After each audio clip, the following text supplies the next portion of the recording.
Here's Wilson, and on the right circle, he scores!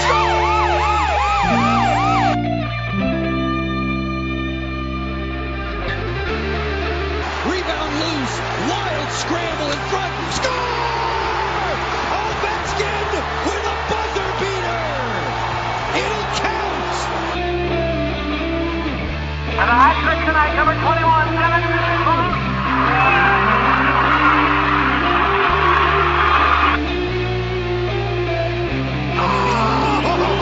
Spectacular! Braden Holtby! Hello and welcome once again to the Power Play Point podcast. This is your host, the Blue Liner on Point, as always, live to tape from the digs at Glen Burnie, Maryland, the Hannibal Hovel here.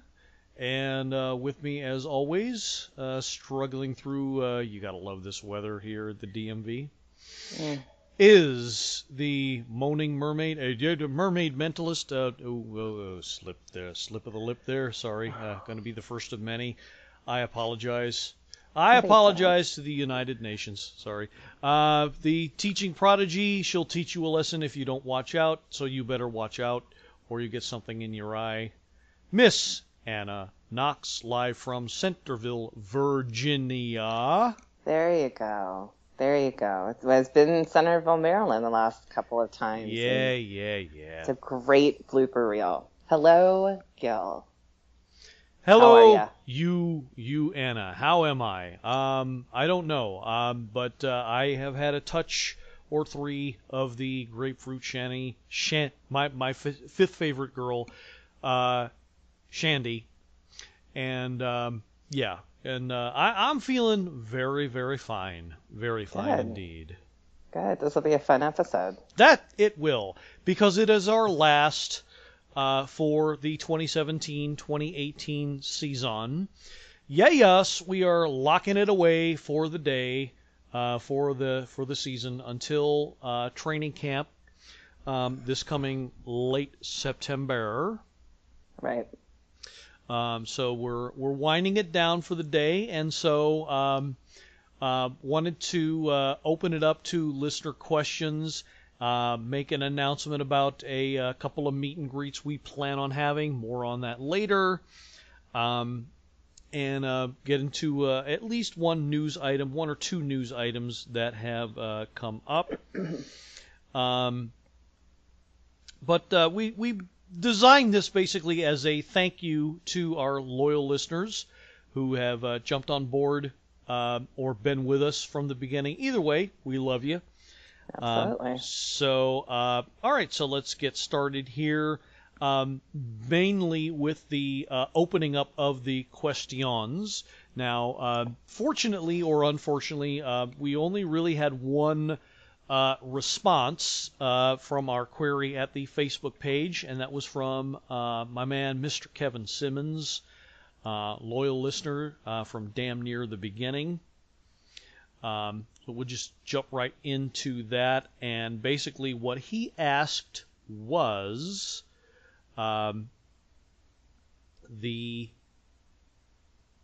let's see, don't want to misquote him, so bear with me here whilst I look that up. Need to be prepared, Gil. Yeah, well, you know, that's what I am. Not prepared. Well, I was never a Boy Scout, so that's my excuse. Oh, okay, that's good. I wasn't Okay. either, so. I would hope not. A boy or a scout. Okay, here we go. Okay, so he says, Gil and Anna, this question is for both of you. Yes. What was the most memorable Caps game that you all attended, and what made it special? So this would be a live game that we both, well, not both, but that we were actually at. So. Right. Okay. Am I going first? Yes, you are. Aw. It's nice. Ladies first.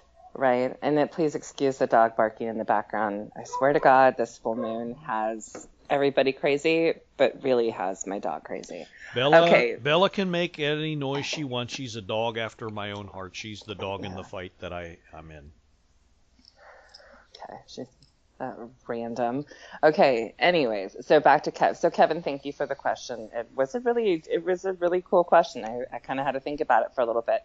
But what it came down to was a couple of years ago, I had an opportunity to go to, it was the Verizon Center at the time, and go and see the Caps Anaheim game with my brother. And what made it special was when we grew up in Northern California, we were diehard sports fans.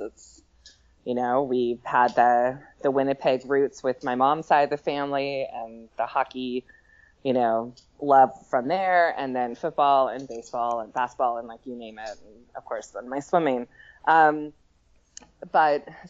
we were big sports people, and then he moved to DC and I moved here about 14 years ago, and it gave us an opportunity to go to this game, and he surprised me for my birthday with seats that were just what's that? I didn't say anything. Sorry, that was weird. Sorry. So the seats were 5 behind the glass. Cool.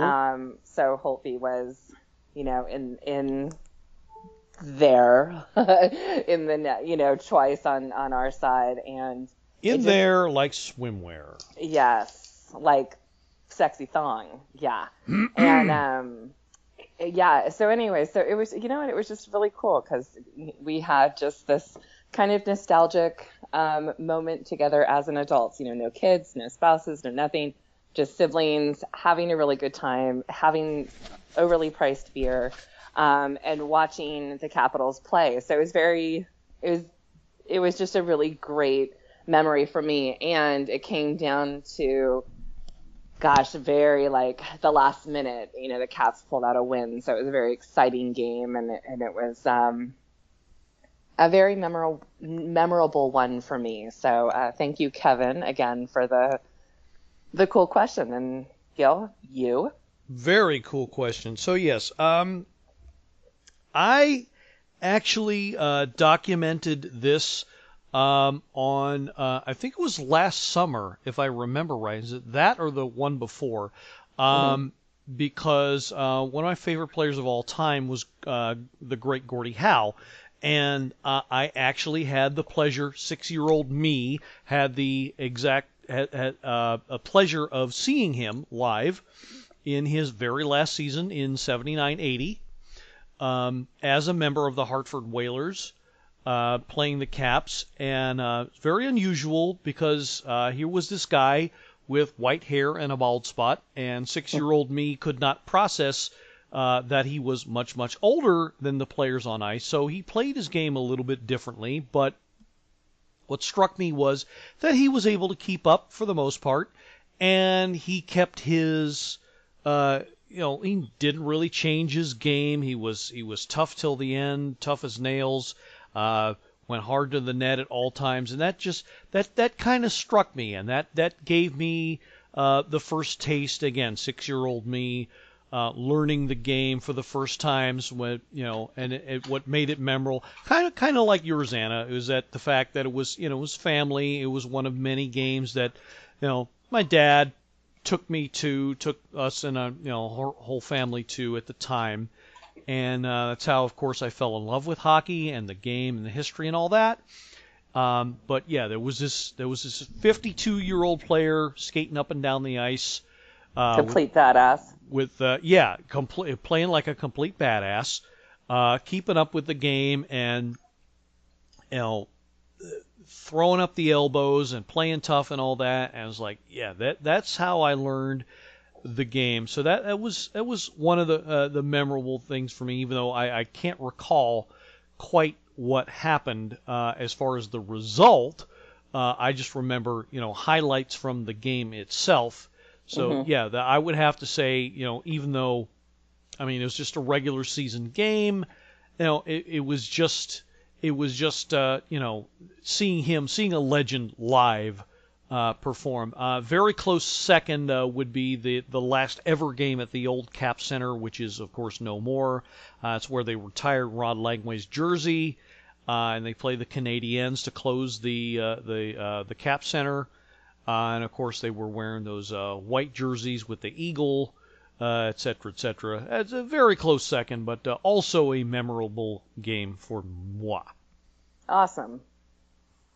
I mean, really, it was a great question, and at first I said this before, but I was like, you know, at first I wasn't sure I was going to have the overly exciting, you know, oh, I saw someone's, you know, 500th goal, or I saw someone's, you know, 1,000th game, or I saw Gretzky play, or, you know, something.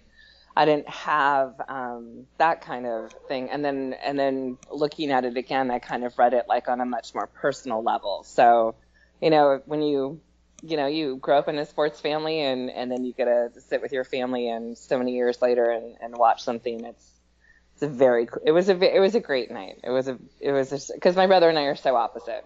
But our mutual thing is we absolutely love sports.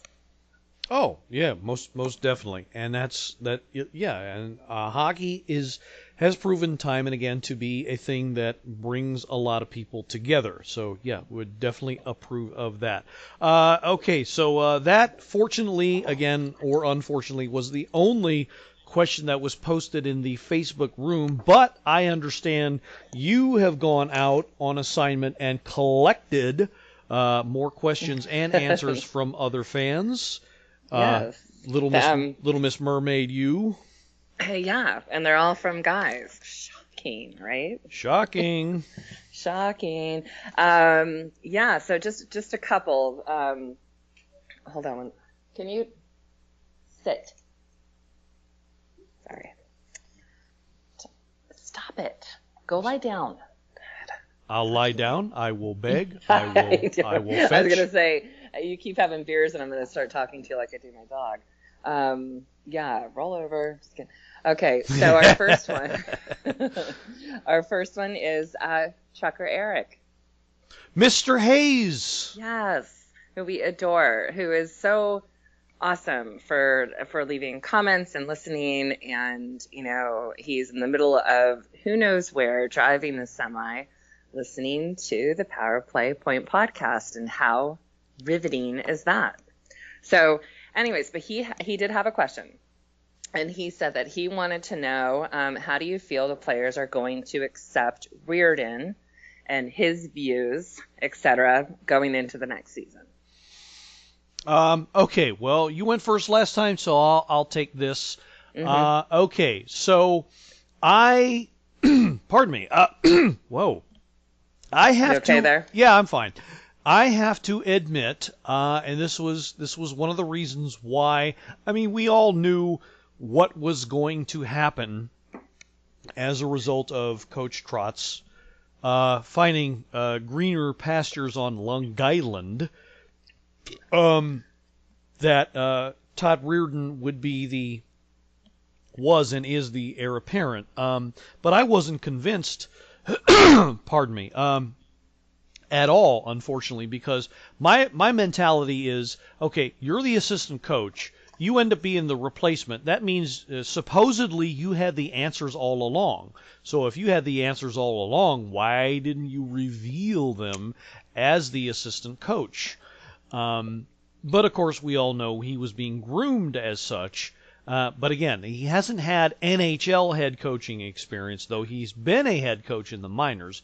But that wasn't enough for me. I like experience. And Barry Trotz had that, and that's why he had the demeanor to keep things together. I didn't think at first that Todd Reardon would be able to figure that out, that's part of a part of what a head coach has to do. But then I saw a video from how he had all of the young'uns in the developmental camp and sat them down and basically lectured them and say, hey, this is what it takes. This is where everybody started. Every great player that we have that contributes to this organization started where you started right now. And basically he looked at each and every one of them in the eye.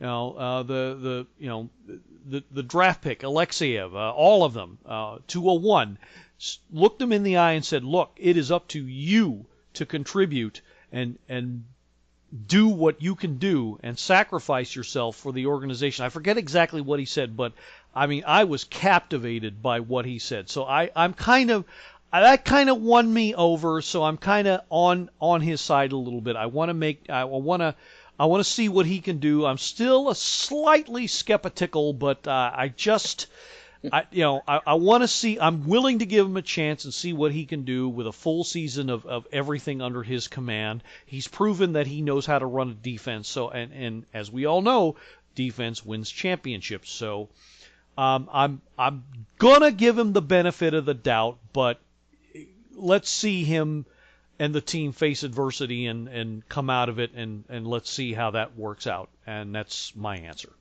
Okay. Well, then, as usual, I'm not going to agree. Oh, how the hell! What a surprise! Surprise. I agree with part of it because, of course, we don't want to throw him under the bus without having seen him going into the season and as a leader. But I guess here's what I'm hung up on. You want somebody to come into the position who has NHL experience. But at some point, you have to start somewhere on getting that experience. And so for me, I'm completely so okay with Reardon taking over because he has been the assistant coach. He has been there. He knows these players. He knows Kettler. He knows Capital One. He knows the fans, all this other stuff. So there's no changes going on that end for the players and for himself. It's like, yes, he's going to be in a leadership role, but I would think as an assistant coach, you kind of are already in a leadership role. So it's like, so for me, I think it's the best thing to do. You're not changing anything. You're keeping with it. And I feel like he knows what he's doing. And I feel like Trotz has faith in it, had faith in him. So why not give him the benefit of the doubt? I would much rather have Reardon come in as someone who knows the players than choose someone who doesn't know them or is some, torts hothead and, or someone who is coming from, I don't know, a college team that has never done the NHL. So I'm all on board. Like I wasn't surprised when it happened. I was kind of relieved, to be honest, because I didn't want somebody else to come in and kind of shake things up, because look at how we've changed. The only thing that has changed so far since winning the cup is unfortunately losing Jay Beagle, but everything else is staying the same. And so why change it? Except for my Tommy contract, which I'm waiting for, but that's another story. More on that in a little bit, but yeah, okay, I can see what you're saying. Agree to disagree again, but yeah, but I can see what you're saying. All right, so that was a good question from Mr. Hayes, our trucker friend. Okay, yeah, very good one there. Okay, so moving on. Were there any more? There were. Yeah. Okay. I let you down. Okay, so now we have Don, who's we've become great friends because he's another swim dad and lives close by here and is a huge Caps fan. So that's awesome. So swim dad, is that code for something? Say it again. Swim dad, is that code for something? Yeah, that he is a dad to swimmers. Oh, okay. So he gets, I thought I have to be, go ahead. I thought maybe it meant something else. No. Okay. Like in the mermaid sense? No. It's just a dad who's... There we go. I was waiting for that. Nope, it's just a dad that's got summer kids. But, You just go ahead and take it to the dirty side since I didn't. But anyways, so his question is, which current rostered players will be key part of the Ovi Nick post-contract rebuild? It's a good one. So it's a good question because you've got two phenomenal staples for leaders and whatnot for the Capitals, and both contracts are till 2021. C'est une très bonne question. Mais oui. From Monsieur Don. Yes. Okay, you want to take it or? Go for it. Okay, well, so I interpret the question as thus. So you got to basically look at who's under contract or who's going to be under contract long term. Excusez-moi. Okay, hold on. Answer me this question honestly. Go ahead. How is Don's question influencing a French accent? I don't know. I just feel like it because you I were know just in the mood. I know I'm in the mood, and I'm in the mood to annoy you, Anna. Zut alors. Yes, I speak French, so I get it. Wow.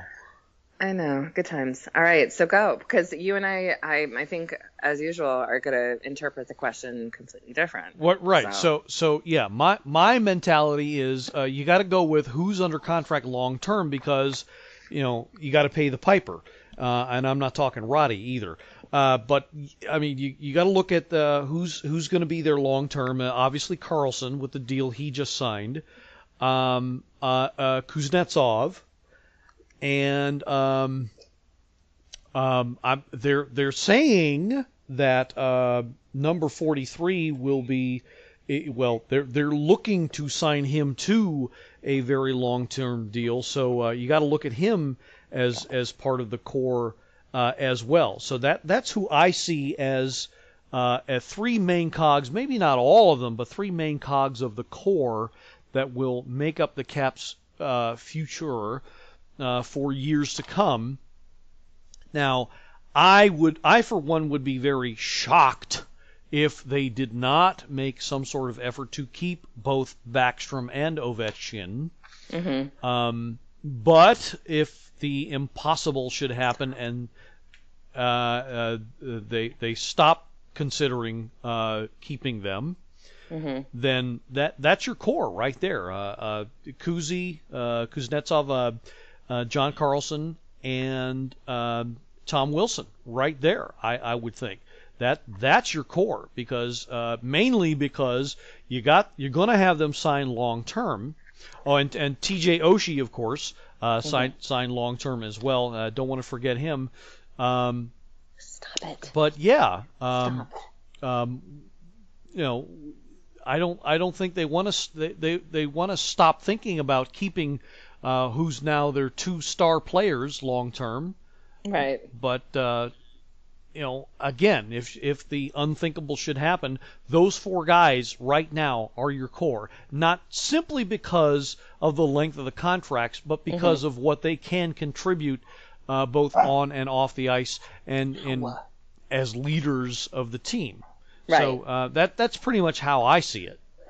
Okay, and I partially agree because when I looked at the question, I kind of looked at it like not so much as who has long-term contract status, but maybe like in an ideal situation. Let's just kind of assume that we think these people are that these players are going to get a long-term. So for me, I have Wilson. Obviously, I think I think after this year he may or may not quite have a leadership role, but he certainly is, he's coming into his own, which to me, the leadership thing will come maybe after another couple more seasons. And then I think, we're going to see awesome leadership and skills and whatnot with the Vranas and Juice and Walker if he signs. I was looking more so at I looked at the question like Don was seeing it as kind of like the vet players and who would be the younger players coming up into those roles. I wasn't looking at it like, because Carlson and Oshie and like those are going to be your vet players. I was looking at like who was going to come up from the younger players that we have right now into, well, not even a leadership role. That's not really what the question's asking, but I had my eye on like I said, the Verona, the Wilson, and Juice, seeing things long term. Absolutely. Okay, so you're seeing it more from who will be the future Yes. of the Caps, as far as who's young enough now to project themselves into that long term. Okay, yeah, I get that. That. I don't know. I mean, you can always deal younger players because as the saying goes, when you have to, you mortgage the future. God willing, they won't do that. Right. I think we've got a good older core and a good younger core, like you just described, and I think we just described both ends of the spectrum. Yeah. Well, and I think that to me, like, if Reardon can take into consideration just that alone, you've got the strongest vet players who are still kicking ass and still awesome, but they got that leadership. And then you've got the young skill, speed, fresh legs kind of thing coming up. It's an awesome balance to have, because they play together. And getting back to you mentioned Coach Reardon, getting back to the original question from Eric, that is going to be probably, if not the biggest challenge, one of them anyway, is to keep everybody happy as far as playing time. That's going to be the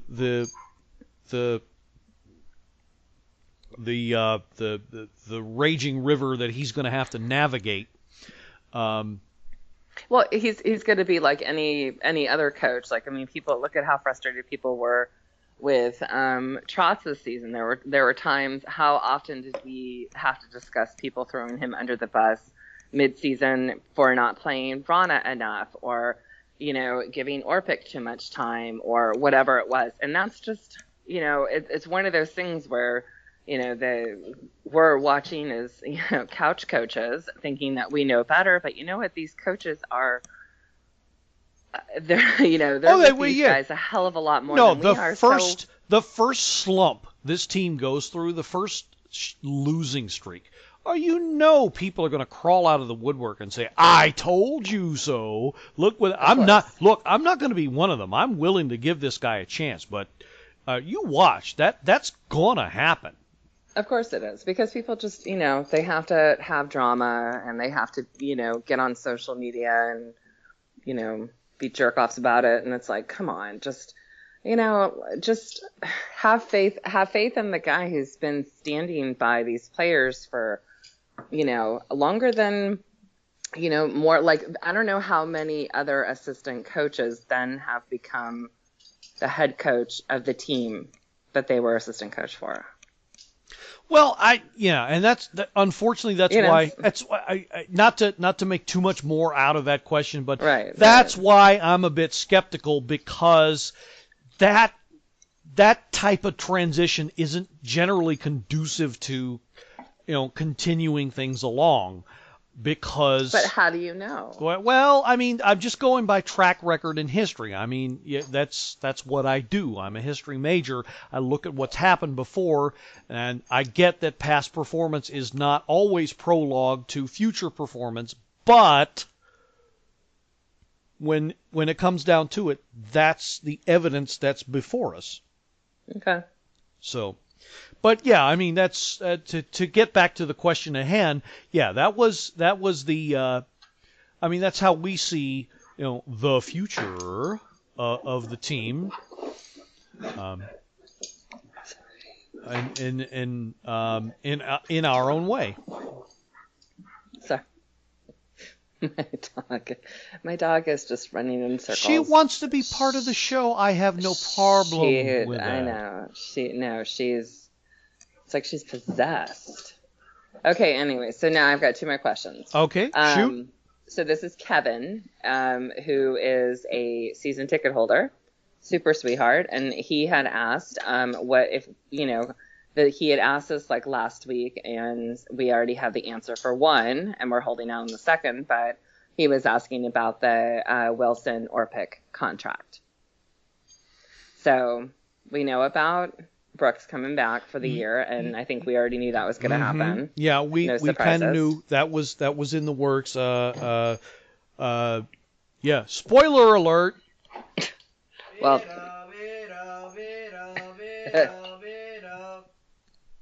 breaking news. Yeah, not quite breaking news. It actually happened yesterday. That we found out that Brooks Orpik is signed to a 1-year, $1 million contract back with the Capitals. There's actually, I don't have time to look it up right now. Look up Ed Frankovic on Twitter, but he actually tweeted the number of games bonus amounts that if Orpik hits certain targets, he actually gets extra money. They don't actually expect him to play all 82 games. His role is going to be more like a 7th D / advisor to the team, a la Joe Ricci in the 90s. Say that name and claim it. And a lot of people were like, "No, I'm not too wild about it." I'm more than okay with it. I think given the younger D that are in the system, the number of young guys that are waiting to fill in from the pipeline, I'm more than okay with that contract, with him being a steadying hand as far as that goes. Again, a leader.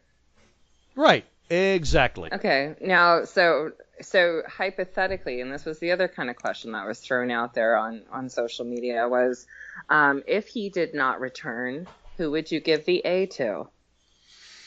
So that's the second part of his question?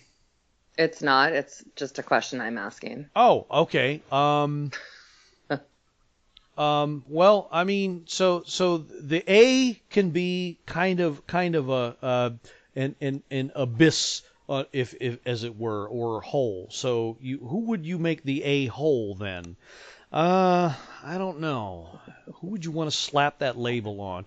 I don't know. Actually, no. In all seriousness, I think John Carlson is very much deserving of that. I think he's earned that, so he'd certainly be one. Perhaps not Backstrom. Oh, Backstrom's already an A. Oh, that's right. That's right. I don't know why I'm thinking. You don't know your holes. Apparently, you are quite knowledgeable in the A-holes. That's status. That's good. Love it. I won't comment on that. Okay. Yeah, no, I agree. I think Carlson would be good. Yeah. I forgot about Bax. I don't know how I forgot about it. Most definitely. But, yeah, no. So getting back to the original question, I'm more than okay with Orpik's contract. I mean, obviously, okay, so Wilson does not have a contract. No. Yeah, that I'm sorry, that bothers me. I mean, I get that they're working, quote unquote, working on it, and there could be a deal any time now, but like the song. I'm not. I'm going to cut you off with the song, because that's what I do. I'm thinking they will announce something about his contract. I'm going to say 4 years, possibly 5. I'd be okay with that. Money-wise, I'm not quite sure. I'd have to see I think there's 6 something left over after the Orpik signing. But I think it's gonna come out from the Caps organization when Tommy's got the Cup in Toronto coming up. Yeah, I think that would be a very good time to post that. Yeah, because there's no reason to let him go. The interest is there. It's just all down to the BS agents, doing their pissing contest of this, then no this, and this, and whatever. So, Tommy come back as a Cap and should be long term, especially after this last season. So I'm okay with it, but I will get back to Kevin's other question. Was he wanted to know if there was any more events to see the Stanley Cup here, because he missed, even as a season ticket holder and whatnot, he missed the opportunity to go to Kettler and take the photo and whatnot. If we knew of anything that was coming up once it's made its rounds with the players and the staff. Okay. And honestly, I don't know.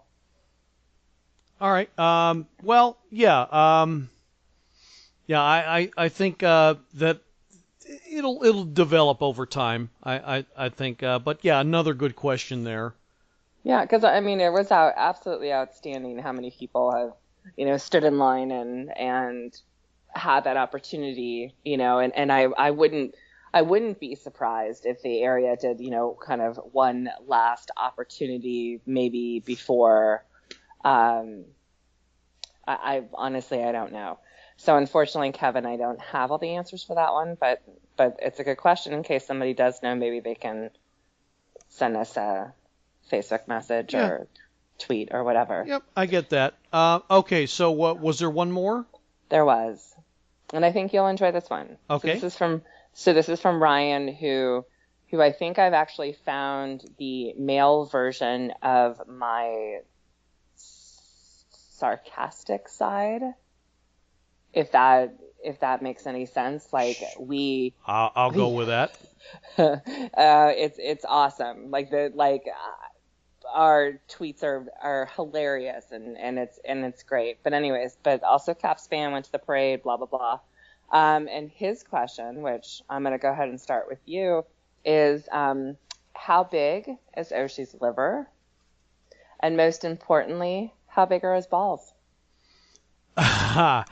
Well, very very interesting question indeed. And I don't want to sound like I'm passing, but I would not know. I'm not a doctor. I don't even play one on TV or the radio, although I'm referred to one at my main job. But So yeah. just have a guess. No, I'm not even going to guess. Come on. Never was good at anatomy, but obviously he's well, I'll say this. Bigger balls than you? He's no, not going to put myself out there, but he's obviously got very large in the department of the cojones, and as well as the other internal body parts to let's put it this way, he can hold his liquor for sure. So I will leave it at that. All right. Good answer. Yeah, I'm impressed with his anatomy overall. How about that? Okay, I will accept that answer. Yeah. It's I've got no complaints. No complaints. So that's it on this end of the questions I received. Okay. All right. Sounds good. Okay. So I think we'll wind it up here. So just want to give a great big thank you to a lot of groups and folks collectively and individually. The Washington Capitals fans page, the Die Hard Caps fans, of course, the True Caps fans fan page, the Sports on the Hill podcast. Sorry to be rushing, but we're kind of getting low on time here, so Nova Caps. Yeah, Nova Caps, of course. I wasn't going to forget them, but yeah, they've been a huge boon and a boost to us recently. So yes, definitely don't want to forget them either. we'll be working with them a lot in the coming days, and some individuals as well. Want to mention Robbie Gross, Carol Porter III, of course, of the Sports on the Hill podcast. Some unsung heroes such as Tony Olcott, in True Caps fans, Bernie and Ron Deal from True Caps fans, of course, Chris Levesque, who's done some shows with us. Sonia Kendall, the admin of the Washington Capitals fans page over at Facebook. Lots of names, many too numerous to mention. As I always say, if I've forgotten you, I do greatly apologize.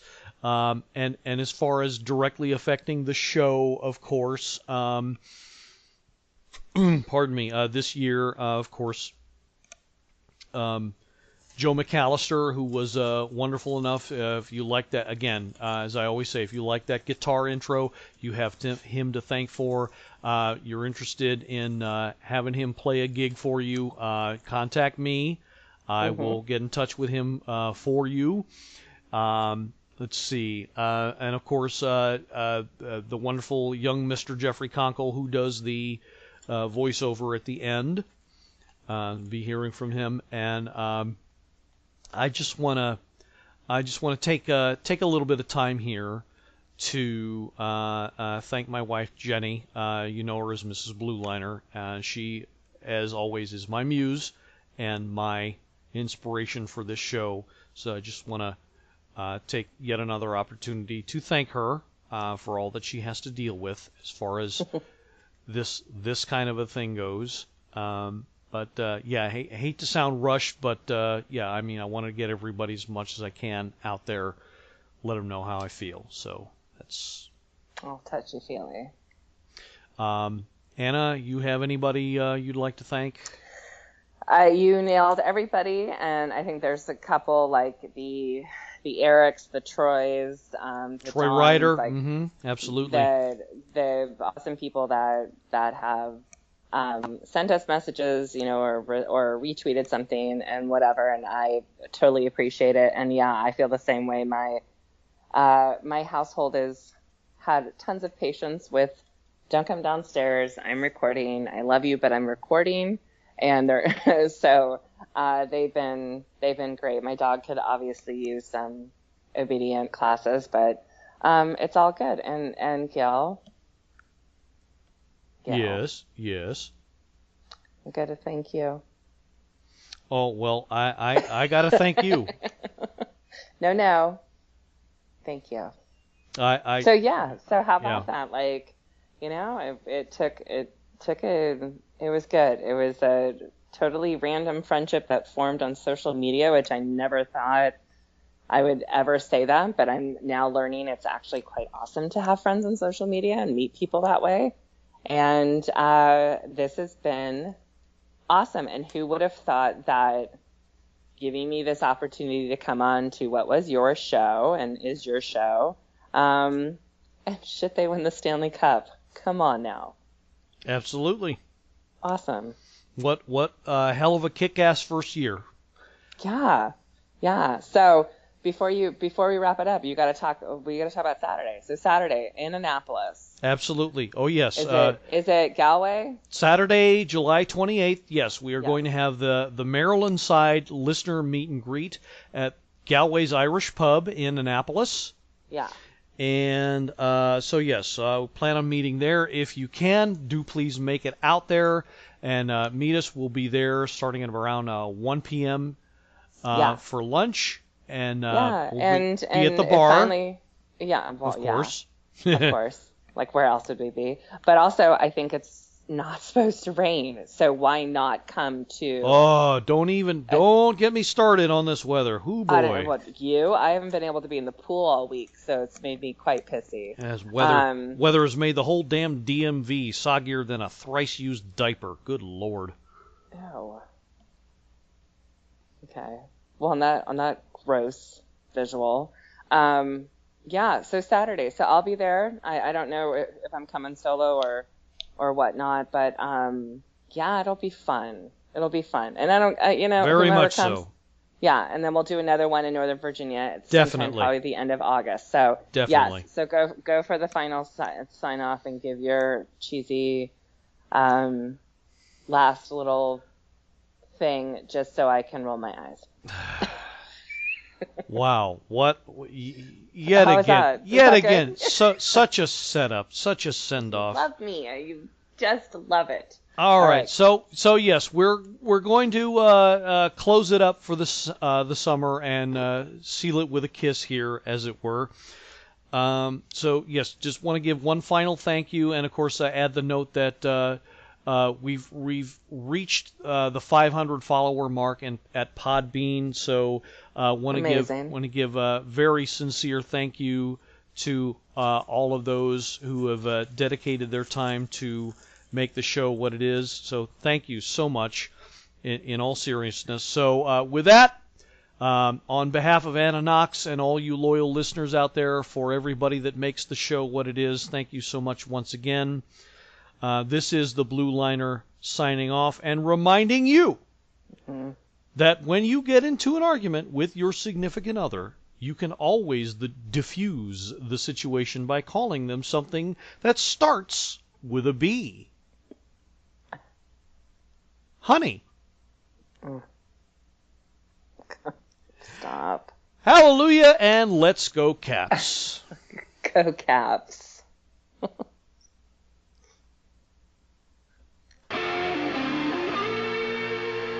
This has been another episode of the Power Play Point Podcast. All episodes are available from Apple Podcasts, the Podbean app, blueliner77.podbean.com, and now available from Stitcher. Music by Joe McAllister, voiceover by Jeffrey Conkle.